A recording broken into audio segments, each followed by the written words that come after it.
시편 23편 1절에서부터 6절까지의 말씀을 우리 한 절씩 교독하시겠습니다. 여호와는 나의 목자시니 내게 부족함이 없으리로다.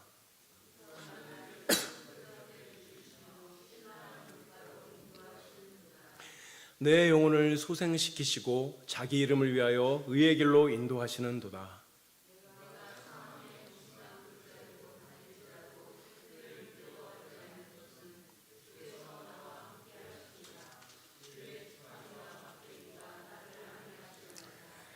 주께서 내 원수의 목전에서 내게 상을 차려주시고 기름을 내 머리에 부으셨으니 내 잔이 넘치나이다. 내 평생의 선하심과 인자하심이 반드시 나를 따르리니 내가 여호와의 집에 영원히 살리로다. 아멘. 설교의 황태자 찰스 스펄전 목사님은 이 시편 23편을 시편의 진주라고 말했습니다. 시편 23편은 우리가 어떤 상황에 있든지 고단할 때 위로를 주고 또 평안할 때 은혜를 주는 참으로 감사하고 아름다운 시편이 아닐 수 없습니다. 그래서 저는 우리 성도님들이 가능하면 이 시편 23편을 자주 소리내서 낭송하시고 또 기도할 때 사용하셨으면 좋겠다 생각합니다. 이 시대 교회가 잃어버린 전통 가운데 하나가 시편 찬양과 시편 기도입니다. 하나님의 말씀인 시편으로 하나님을 찬양하고 또 하나님의 말씀인 시편을 한 절 읽고 기도하고 한 절 읽고 기도할 때 우리에게 정말 큰 은혜를 주시고 정말 귀한 일이 아닐 수 없습니다. 왜냐하면 영감된 말씀으로 하나님을 찬양하는 것이고 영감된 말씀을 읽으면서 기도하는 것이기 때문입니다.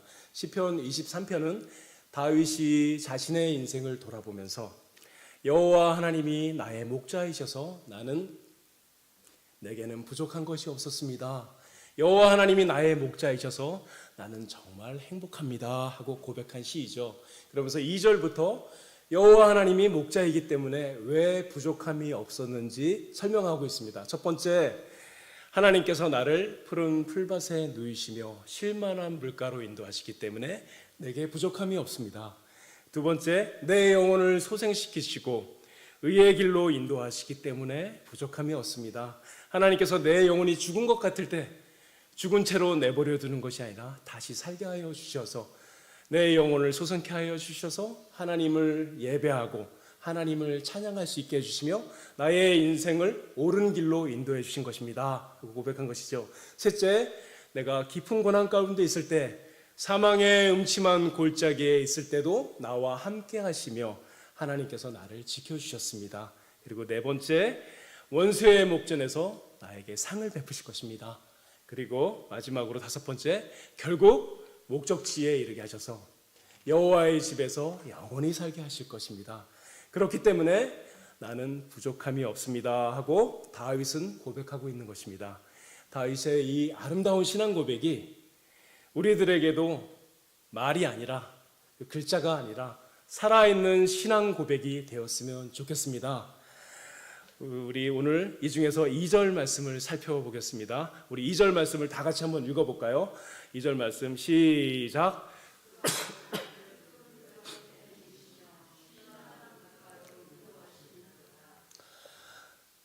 옛날 가요 중에서 최희준 선생님이 부른 하숙생이라는 노래가 있습니다. 어른들을 다 알고 계시죠?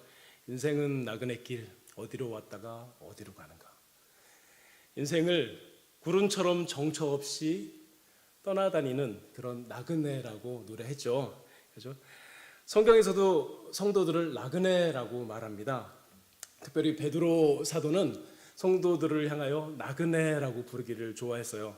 제가 존경하는 목사님이 교회를 개척하셨는데 교회 이름이 나그네 교회예요. 그런데 최희준 선생이 부른 대중가요 나그네하고 성경에서 말하는 나그네는 말은 같은데 의미는 아주 다르죠. 그렇죠? 우리는 어디서 와서 어디로 가는지 모르고 바람 부는 대로 구름이 떠다니듯이 정처 없이 떠다니는 인생을 사는 것이 아니죠. 우리는 어떻게 살고 있습니까? 우리가 살아가야 하는 목표를 정확하게 알고 우리가 갈 곳, 목적지를 또렷이 알고 살아가는 그런 나그네이죠. 가장 큰 차이는 뭘까요? 나그네인 성도에게는 목자가 있다는 것입니다. 그죠? 우리는 나그네된 인생길을 살아가지만 목자이신 예수 그리스도께서 우리를 인도해 가십니다. 그렇기 때문에 성도는 정처 없는 인생을 살지 않습니다. 성도는 허망한 인생을 살지 않습니다. 우리의 인생은 또렷한 목표가 있고 우리의 인생은 분명한 목적지가 있습니다. 그렇죠? 목자가 양 우리 앞에 나가서 양떼를 부릅니다. 이른 아침에 가서 부르는데 이슬이 사라지기 전에 가서 양 우리의 문을 열고 자기의 양떼를 서서 부릅니다. 양떼는 목자의 음성을 알아듣고 목자를 따라서 푸른 풀밭과 맑은 시냇물, 쉴 수 있는 잔잔한 시냇가로 따라가죠. 우리들도 마찬가지입니다. 하나님께서 먼저 저와 여러분을 불러주셨죠. 저와 여러분의 이름을 목자가 양을 부르듯이 불러주셨습니다. 아직 우리가 죄인 되었을 때, 아직 우리가 죄인 되었을 때 천국도 모르고 지옥도 알지 못하고 하나님이 살아계시다는 것도 알지 못하고 그저 육체가 원하는 대로 돈이나 많이 벌면 최고인 줄 알고 인생길에서 성공하면 최고인 줄 알고 쾌락을 누리면 최고인 줄 알고 살아가고 있던 그때에 그런 우리들을 주께서 불러주셨습니다. 목자가 양을 부르듯이 우리 한 사람 한 사람의 이름을 부르셔서 우리들에게 예수의 피를 발라주셔서 우리의 영혼이 거듭나게 하시고 우리로 하여금 예수님을 믿게 하여 주시고 눈을 뜨게 하여 주시고 목자의 음성을 알아듣고 따라갈 수 있게 해 주셨습니다.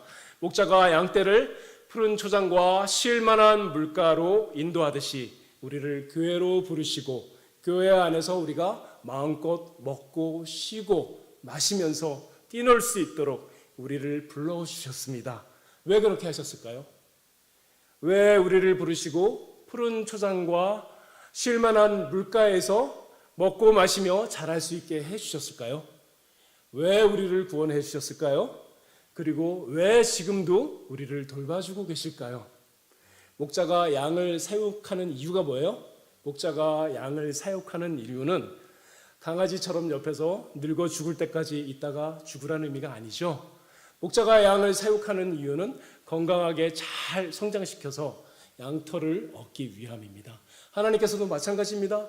하나님께서 저와 여러분을 불러서 구원해 주시고 푸른 초장과 쉴만한 물가에서 우리를 먹이시고 성장시키시는 이유는 우리로 하여금 하나님의 말씀을 따라 잘 성장해서 우리 하나님이 얼마나 좋으신 분인지, 우리 하나님이 얼마나 영광스러우신 분인지 우리가 증거하고 그 하나님을 찬양하게 하기 위해서인 것이죠. 그리스도께서 이 땅에 오신 이유는 양으로 생명을 얻게 하고 그 양이 더 풍성한 생명을 얻게 하기 위해서입니다.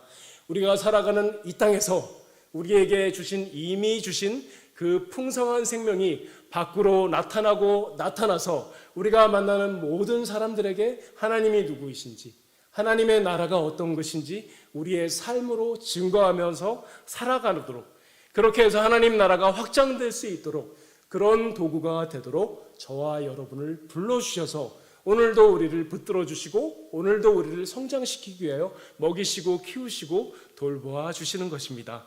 그러면 푸른 풀밭에 누이시고 쉴만한 물가로 인도하신다는 것에는 어떤 의미가 있을까요? 첫 번째, 우리의 의식주와 우리의 기본적인 건강을 지켜주셔서 우리가 일상의 삶을 살아갈 수 있게 해주신다는 의미입니다.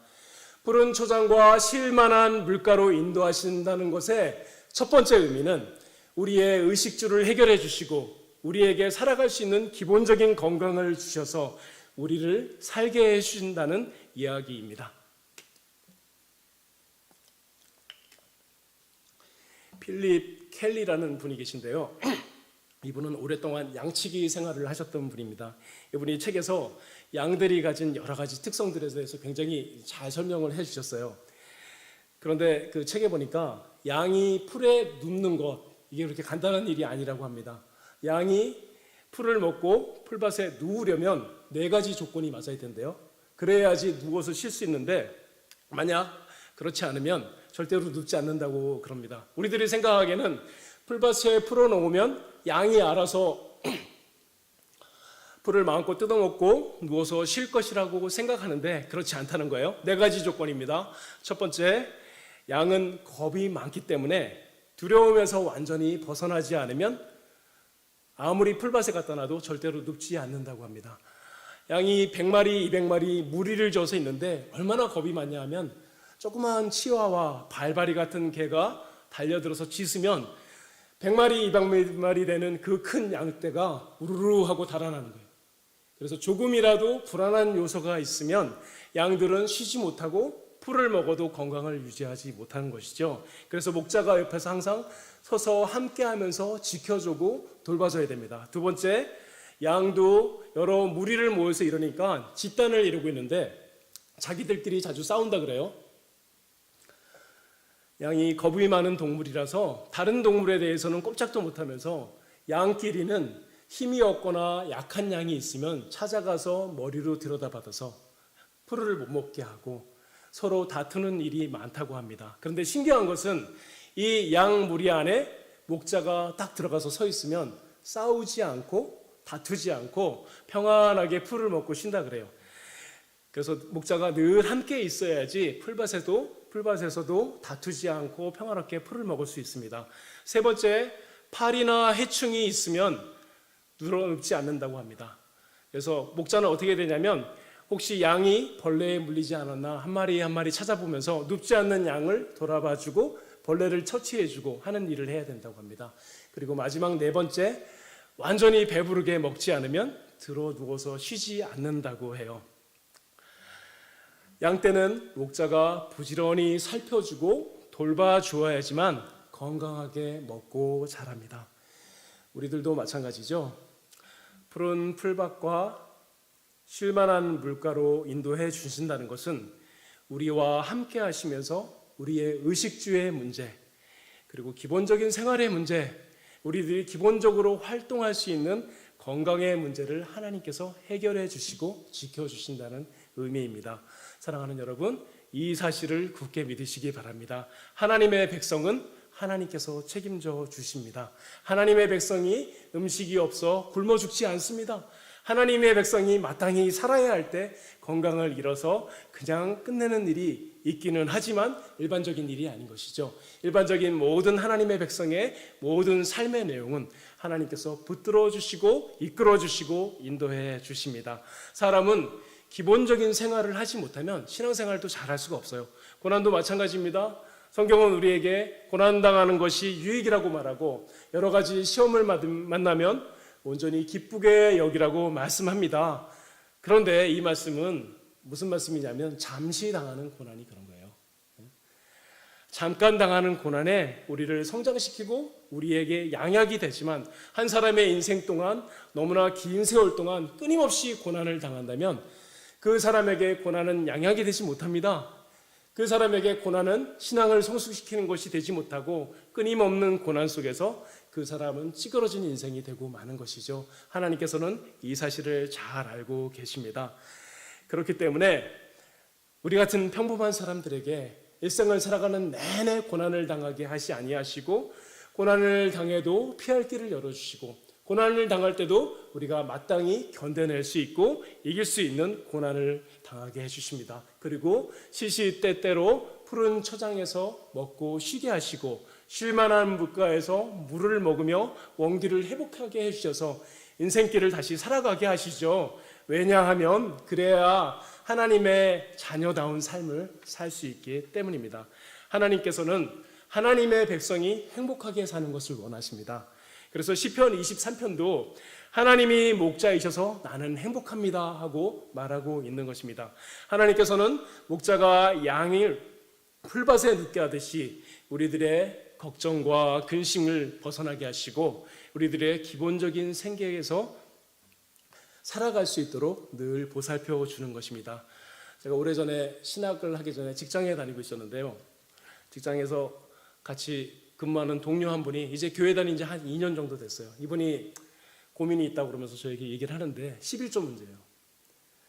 11조를 드리는 게 너무 어렵다는 거예요. 좀 아까운 생각이 들었겠죠. 아직 신앙이 어리니까. 그리고 여러 가지 사정이 있으니까. 그런데 고민이 되는 건 뭐냐면 11조를 안 드리면 혹시 벌을 받을까? 11조를 드려야 복을 받는데 내가 안 드리고 있어서 벌을 받으면 어떡할까 하는 무거운 마음으로 어떻게 했으면 좋은지 저에게 물어봤습니다. 여러분은 어떻게 생각하세요? 11조를 안 하면 벌을 받고 11조를 하면 복을 받을까요? 여러분 어떻게 생각하세요? 우리 박윤선 박사님이 여기에 대해서 정답을 알려주셨어요. 박윤선 박사님께서 이렇게 말씀하셨습니다. 율법으로서의 11조는 폐지되었다. 다시 한번요. 11조가 폐지됐대요. 율법으로서의 11조는 폐지되었다. 그러나 구약의 성도들이 장차 오실 그리스도를 바라보고 11조를 드렸다면 구속의 은혜를 받은 신약의 성도들은 구약의 성도들보다 몇 배로 더 많이 드리는 것이 마땅한 일이다. 그렇죠? 11조를 드리라는 얘기예요? 말라는 얘기예요? 더 많이, 더 감사함으로, 더 기쁨으로 드리라는 얘기죠.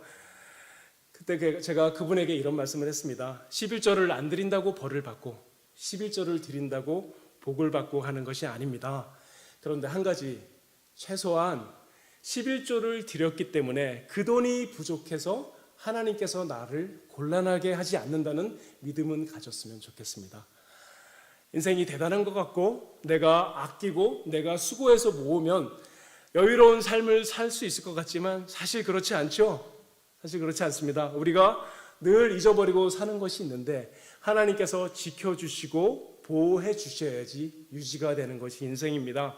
길 가다가 접촉사고 한 번만 나면 11조 그 돈에 몇 배가 더 나갈 수도 있죠. 하나님께서 우리 몸을 지켜주시지 않아서 몸이 아프면 얼마나 많은 돈이 나갈 수 있습니까? 우리들이 생각하지 못하는 건 뭐예요?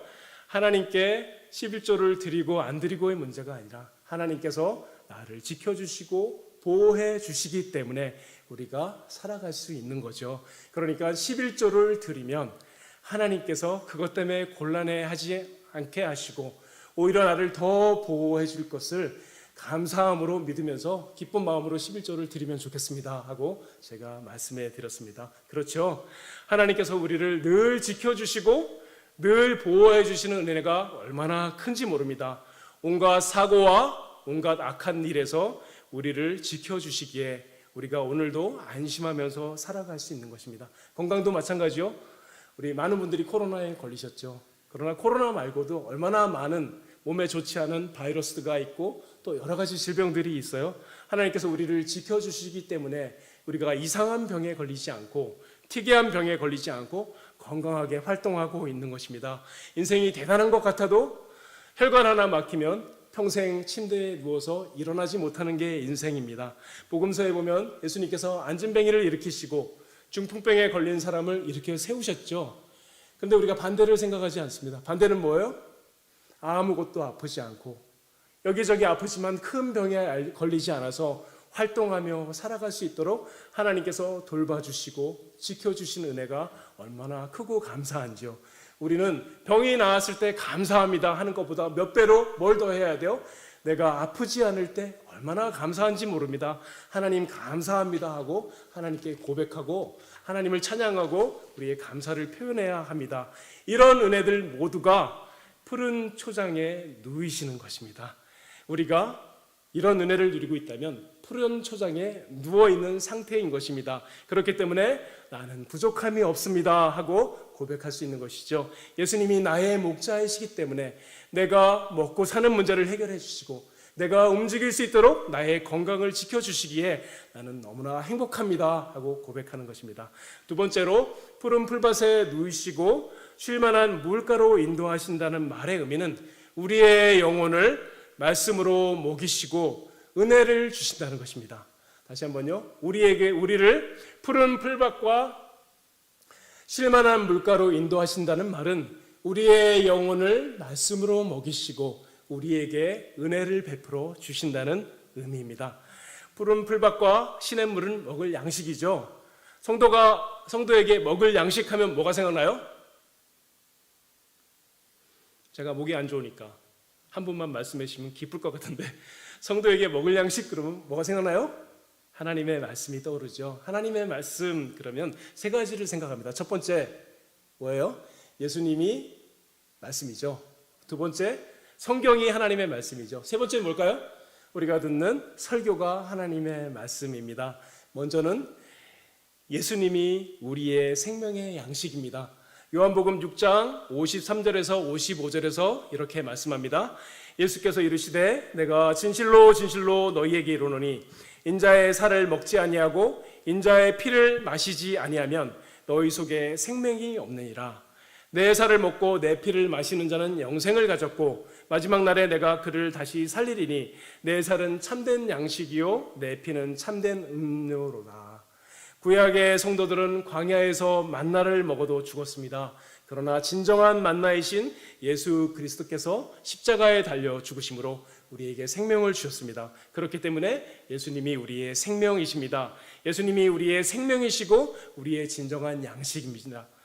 우리는 날마다 예수님으로부터 생명과 힘을 공급받아서 살아가고 있어요. 그런데 신비하게도 어떤 일이 있죠? 예수님으로 말미암아 생명을 얻은 사람은 하나님의 말씀을 읽을 때 그 생명이 유지되고 더 큰 힘을 얻게 되시죠. 예수를 믿는 사람, 예수를 믿어서 생명을 얻은 사람은 반드시 하나님의 말씀인 성경을 읽고 들을 때 그 생명이 유지되고 성장해 나갈 수가 있습니다. 성경이 생명의 말씀인 이유는 모든 성경이 예수 그리스도를 가르쳐 주기 때문이죠. 그렇죠? 어떤 말씀은 직접적으로 예수님을 말하고 어떤 말씀은 간접적으로 말하고 어떤 말씀은 예수님과 아무 상관없어 보이는데 그래도 그 모든 말씀이 예수 그리스도를 가르칩니다. 예수님과 아무 상관없어 보이는 말씀이 어떻게 가르칠까요? 예수님이 오실 것을 준비하는 말씀이기 때문에 예수님이 오실 것에 기반이 되는 말씀이기 때문에 결국 모든 성경은 예수 그리스도를 가리키죠. 그렇기 때문에 우리는 성경 말씀을 통해서 날마다 예수님을 배웁니다. 우리가 성경을 읽을 때 예수님을 배우고 우리가 성경을 배울 때 성경을 읽을 때 예수님이 우리에게 양식이 되시고 예수님께서 하신 일이 우리 속에 다시 한번 깨달아지고 경험되어져서 우리에게 은혜를 주시는 것입니다. 성도는 성경 말씀을 읽고 들을 때 그 영혼의 생기를 얻으면서 살아갑니다. 예수님이 생명이시기 때문에 우리는 성경 말씀을 통해서만 우리의 생명을 유지하고 살아갈 수 있어요. 하나님께서 생명의 원리를 이렇게 정하셨기 때문입니다. 하나님의 백성은 반드시 말씀을 통해서만 공급받고 살아갈 수가 있고 성장해 나아갈 수가 있습니다. 푸른 풀밭에서 우리가 먹는 양식은 하나님의 말씀이요. 쉴만한 물가에서 마시는 물은 성령 하나님께서 베풀어 주신 은혜의 강물이죠. 시편 중에서 가장 긴 시편 119편 전체가 그렇기 때문에 하나님의 말씀을 노래합니다. 내가 주의 법을 어찌 그리 사랑하는지요. 내가 그것을 종일 작은 소리로 읊조리나이다. 주의 말씀이 내 입에 어찌 그리 단지요. 내 입에 꿀보다 더 다니이다. 그러면 하나님의 말씀이 나에게 생명이 양식이 되고 있다는 것을 어떻게 알 수 있을까요? 하나님의 말씀이 여러분에게 생명의 양식이 되고 있습니까? 나에게 생명의 양식으로 작용하고 있다는 것을 어떻게 알 수 있을까요? 두 가지가 있어야 합니다. 첫 번째, 하나님의 말씀에 나에게 나의 마음에서 작용하는 일이 있어야 생명의 양식이에요. 하나님의 말씀이 나의 마음에서 작용한다는 말은 하나님의 말씀이 내 안에서 나를 깨닫게 하시고 나를 각성하게 하시는 것이죠. 내 마음에 아무런 작용이 없이 아무리 성경을 읽고 아무리 설교를 들어도 그것은 지식으로 아는 것이지 내 속에 들어와서 생명의 양식으로 역사하는 것은 아닙니다. 설교를 듣거나 성경을 읽거나 좋은 책을 읽거나 인터넷에서 좋은 설교를 들었을 때 그 말씀이 시시때때로 내게 다가와서 나에게 거울이 되어야 합니다. 나의 마음을 찔리게 하고 그 말씀으로 나를 변화시켜 나아가고 그 말씀이 끊임없이 나를 감동시켜 나아갈 때 그때 비로소 하나님의 말씀이 나에게 생명의 양식으로 역사하고 있는 것이죠.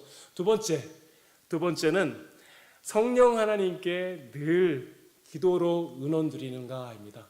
아무리 성경을 많이 읽고 아무리 설교를 많이 들어도 내가 성령 하나님께 기도드리는 기도의 생활이 없다면 생명의 말씀으로 아직 정상적으로 작동하지 않을 수 있어요. 어떻게 기도해야 될까요? 시간을 정해놓고 하루에 1시간, 2시간 기도하지 못해도, 새벽 예배 때마다 나와서 하나님께 기도하지 못해도 내 인생을 살아가면서 시시때때로 하나님이 이 문제를 어떻게 하면 좋은지 도와주십시오. 내가 이런 생각을 하고 있는데 이 생각이 옳은지 도와주시옵소서. 이런 문제가 있사온데 어떻게 하면 좋은지 하나님께 의논드립니다 하고 내 인생의 문제들을 시간마다 하나님께 말씀드리는 거예요. 이렇게 하는 것이 성령 하나님을 의지하며 살아가는 것이고, 성령 하나님께 의논드리면서 살아가는 것입니다. 이렇게 살아가는 성도들에게 성령 하나님이 하나님의 말씀을 영생의 말씀으로, 생명의 말씀으로, 우리의 영혼을 살찌게 하는 말씀으로 역사할 수 있게 해주시는 것입니다. 목자의 인도를 따라서 푸른 풀밭과 쉴만한 물가에 있는 양은 행복합니다. 우리들도 마찬가지입니다. 우리의 영혼의 쉼과 우리의 영혼이 평화를 얻는 삶이 있어야지 우리는 행복한 삶을 살아갈 수가 있습니다. 직장에 출근해서 고단한 삶을 살고 집에 들어와서 가정의 이런저런 문제들로 마음이 피곤하지만 때때로 하나님이 나를 도와주시고 하나님의 말씀이 나를 감동하셔서 내 영혼에 생기를 불어넣으시면 주의 은혜가 그 모든 고단함을 이기고 살아가게 하는 것이죠. 요즘에는 스마트폰이 있어서 그런 분들이 별로 없는데, 제가 직장 다닐 때 아직 스마트폰이 없을 때 하나님의 말씀, 성경 말씀을 하루에 한 절씩 외워야겠다고 작정을 했어요. 그리고 메모지에다가 하나님의 말씀을 한 절이나 두 절 적어가지고 계속 읽습니다. 지하철 타고 갈 때 읽고, 회사에 도착하면 모니터에 붙여놓고, 그리고 식사하러 갈 때도 들고 가서 그것을 읽고 묵상하고 암송하려고 노력하는데 신기한 일이 생겼어요. 그 짧은 말씀이 나에게 생명의 말씀으로 역사하는 거예요.